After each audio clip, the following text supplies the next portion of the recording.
Salut. L'exfiltration. Exactement.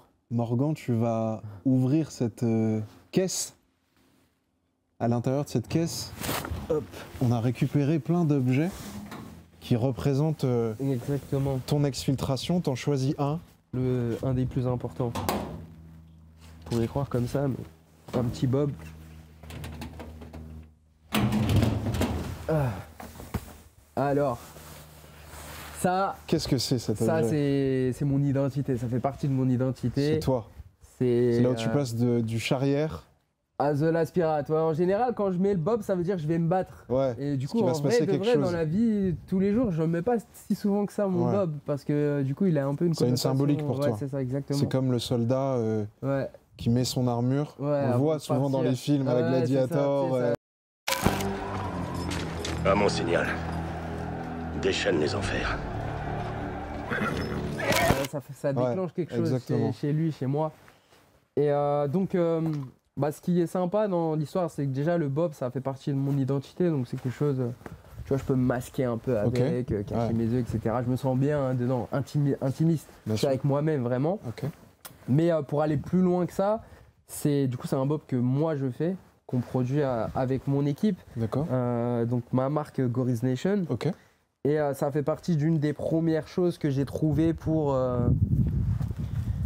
travailler pour moi-même et me rendre des comptes Continuer à cette moi-même. émancipation en fait. C'est ça, et vraiment mettre en place les choses que j'ai envie, avoir la vision que j'ai envie, travailler avec les gens que j'ai envie et faire les choses que j'ai envie. J'ai Donc beaucoup de mal. une transition à 360 Ouais, j'ai du mal avec l'autorité. par rapport à ce qu'il y avait avant que tu viens de nous décrire. Et là où où tu rentres dans un état où c'est toi aux manettes. Exactement. Parce que j'ai du mal avec l'autorité mal placée. Ouais. Vraiment, illégitime. Ouais, ou malveillante, tu sais, l'autorité où tu abuses de ton pouvoir, tu n'es pas bienveillant envers tes collaborateurs, etc. Alors que tu as besoin d'eux pour avancer.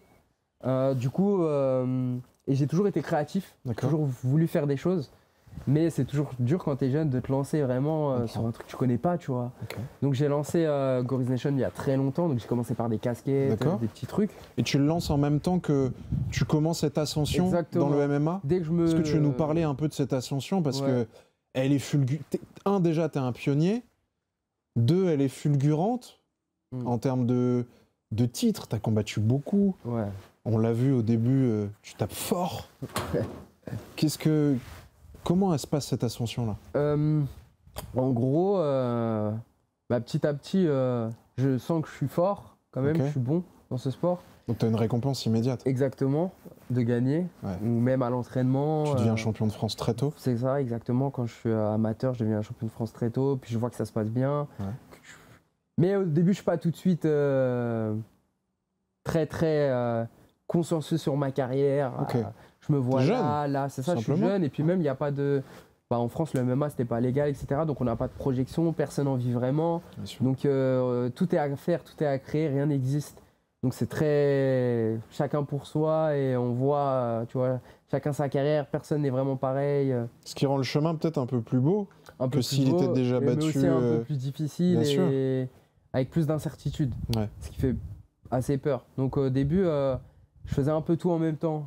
Je m'entraînais, j'étais athlète, j'étais en cours, donc j'étais en STAPS. Parce qu'après le BTS, quand j'ai posé ma démission, j'ai pris un autre taf après où j'étais crépier, un petit truc vite fait à temps partiel pour pouvoir bien combattre, m'entraîner. Vraiment là, j'avais une bonne balance, c'était sympa.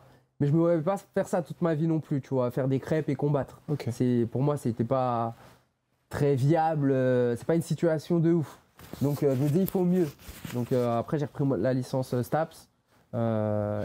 En combattant en même temps et en travaillant en même temps. Du coup, tu dis que tu n'as pas choses en même temps. Mais tu vois, c'est paradoxal parce que tu dis que tu n'avais pas trop de routine, mais avoir 3 activités comme ça avec des responsabilités, des projections, ça dénote quand même d'une capacité à s'y maîtriser et avoir conscience en fait de l'engagement que ça demande.